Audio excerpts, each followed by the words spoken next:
In correction to my previous video, I implied Jolee wanted the Zerka camp killed. I was being facetious, as he only wanted them removed, and was merely testing us on how we resolve the scenario. We head over to the Zerka camp and talk to their leader, but instead of murdering him outright, which we can do, we can instead choose to hack into his machines to disable them.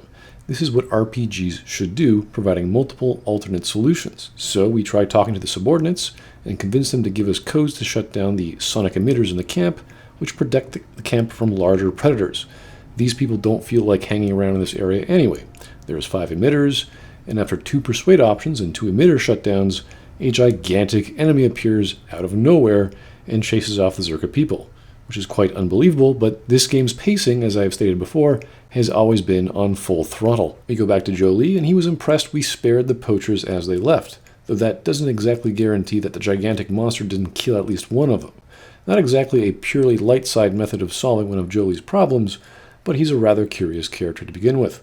So Jolee then joins the party, tells us of the next plot point, which just so coincides with the wookie we happen to be seeking. Well, isn't that wonderful how everything just comes together? Off we go in search of the next star map piece. We then encounter a barrier to the level, and Jolee knows just how to temporarily disable it, and off we go into a more dangerous area. He also lampshades that climbers can get around it, but that these barriers were placed very specifically, which is in tune with basic game design, to have literal doors blocking the story progression and us doing fetch quests to get past said obstacles. We get a cutscene of a Wookiee attacking a Mandalorian. He needs healing. All of the hunting party he was with were killed by the Mandalorians, and he wants retribution on all of them. And he wants us to do the deed. He won't leave the Shadowlands until they're gone. And we should care exactly about this. Why? We encounter another Wookiee called Freyr, and he just attacks us outright, despite Jolee knowing the guy. After a beating we give him, he starts talking, and we find out he's the Wookiee we've been looking for, Chundar and Zalbaar's dad. This is okay, as the previous Wookiee we encountered wasn't him, showing us at least there's 1 degree of separation between detail and coincidence. Considering KOTOR's pacing, that's actually not bad. Just the minimum amount to make us believe there's a society of Wookiees in the Wookiee planet here. We are rocking this pacing, huh?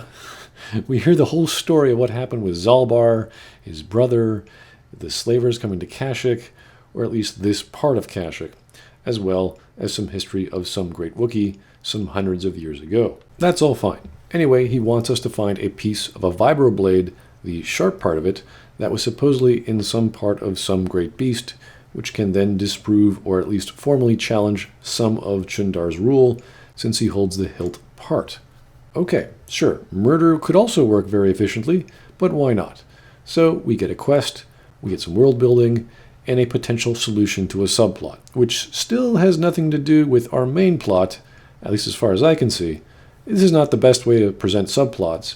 They should be intertwined, but this is arguably much simpler, which in this context is almost always a good thing. We then encounter some sort of holographic computer interface. Preliminary match found. Match found? What the? It always muttered something about rejected patterns for me. Begin socialized interface. Awaiting instruction. Greetings. This terminal has not been accessed for quite some time. Well, that's conveniently useful. Seems the computer recognizes us. Don't know how. This place is 30,000 years old. The facility was used for transporting agricultural resources, but is currently used for defense. The most questions we ask have corrupted data, which is kind of smart. But we do learn that this particular interface was installed 5 years ago, and we have a dialogue option saying it's the same time Revan passed by here. Well, that's curious.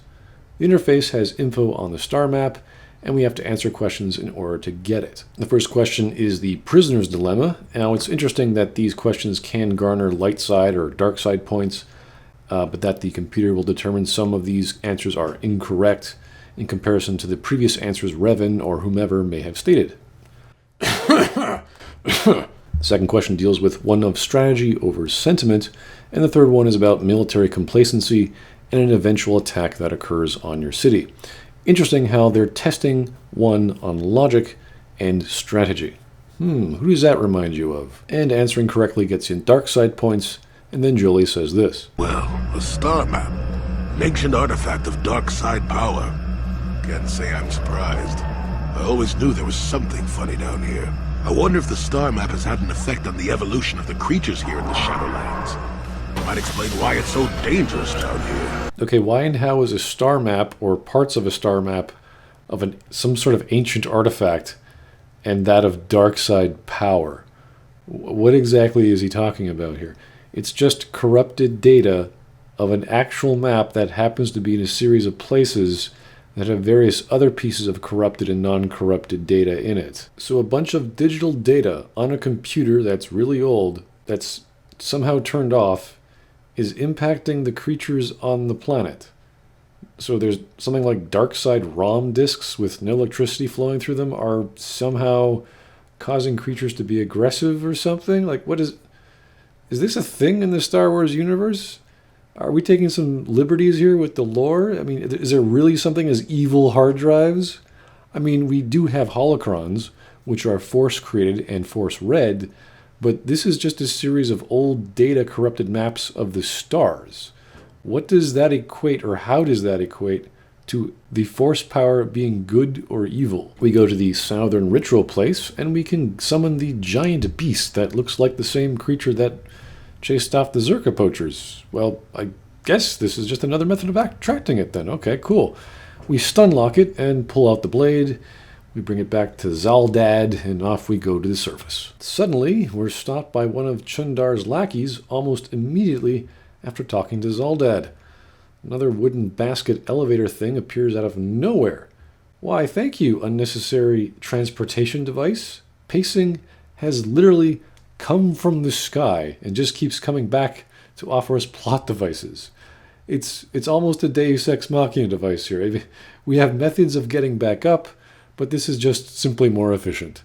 I think pacing is KOTOR's deus ex. It's just everything here has to deal with pacing.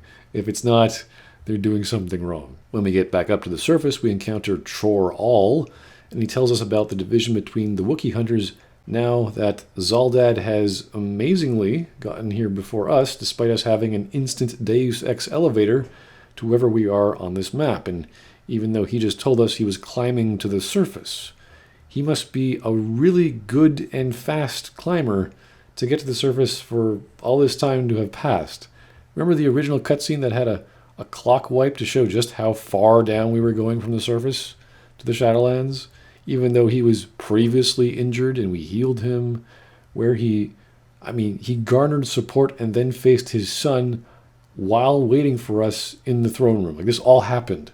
I guess a lot of time can pass in a fade to black scene transition, or maybe motivated Wookiees that were previously injured are 4 times faster at climbing up than running straight. And then instigating an insurgence. I mean, this is amazing. So we get to the throne room, and we can side with Bad Brother or ZalDad, or talk it out. Good Son has been listening to Bad Son, and he's a bit confused, so we have to tell him who to slaughter.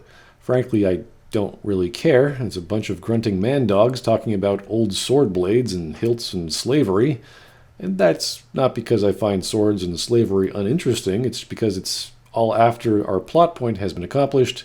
We've gotten what we wanted. We're now just playing cleanup to dangling subplot threads. So we slaughter the Zerka, and the big bad Wookiee son, good Wookiee son, is like, hey, I gotta keep going on with my life debt to you, and that's it. Doesn't really learn anything, no real character development for anyone here. He does request the old Wookiee sword, which is broken, and more of a symbol of the past, so I'm not sure what the big deal with this thing is. Was it fixed in the process? I mean, this thing's hundreds of years old and was stuck in a big monster. I mean, it can't be very useful. And why would he want it? I mean, shouldn't ZalDad keep it? He is in charge now. It's a symbol of being in charge. Wouldn't he fear his son now using it again to prove he's the true chieftain? This raises all kinds of questions that don't really amount to anything in our plot, so it's just kind of awkward. The narrative then shows us that Zalbaar might be the future chieftain, so he's holding onto the sword. Okay, whatever. There's not so much character development here as it should be. It's more like a new aspiration for him, which may be thwarted since he's following us and he has life debt with us, which essentially makes him a slave. Isn't that ironic? As we're leaving, some fellow named Semni Vek hands us a datapad claiming we dropped it. Okay. The datapad says to come alone to see Hunan on Manon. What? We get into another Zerka slaver scuffle, and then we're off to Tatooine, where Shepard's mom is supposedly. We then have another dream star map vision, implying that where we're going is another star map. I guess these dream cutscenes are really easy to make by all the animators. We arrive at Tatooine, and we are awarded a free crate of Gizka? Mysteriously? Random data pads, random shipments with missing data pads. Okay, whatever. Just keep piling on the mystery subplots here, game. I'm sure they're all what makes sense at the end of this mission. And then we get to the settlement on Anchorhead and encounter some dark Jedi. We slaughter them and then enter the cantina. We find Shepard's mom, who wants her to find her dead father's holocron, which is interesting as holocrons are storage devices used exclusively by the Sith and Jedi, as they require the Force to be used, either as an energy source or for reading it. This implies that either A, Shepard's father was a Force user, B, not all holocrons require to be made from Force users, and or C, not all holocrons require Force users to read them, which is very confusing. Could use some more info here. So we're about to leave Anchorhead, but we don't have the right key. The key in this case is a hunting license from the Zerka offices.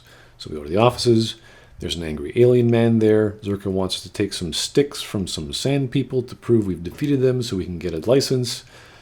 Though they give us one anyway, as we need to exit the town to go kill the sand people first. So we exit the offices, and the angry alien man recommends a peaceful solution to conflict, but we'll need a real translation droid, as even a Jedi from years ago couldn't figure it out when talking to the sand people before. The possible droid may exist in a shop in the town. So we go to the shop and buy an HK-47 unit, similar to the acquisition of Jolee. This is considered by many as the highlight of the story. We exit Anchorhead and encounter this strange woman named Marlena, who tells us about her conspiracy of blowing up her husband. The game is just thrusting random story threads our way for some reason. What a charming place. Oh, I'm through planning. I just left him a little mess that he has to take care of. If he's smart, he'll be just fine, but he's not smart. Just a little something to remember me by. Something that symbolizes our years together. Something that will blow up in his face. Of course, he'll never understand how appropriate it is. He can't talk his way out of this one. He's not smart enough.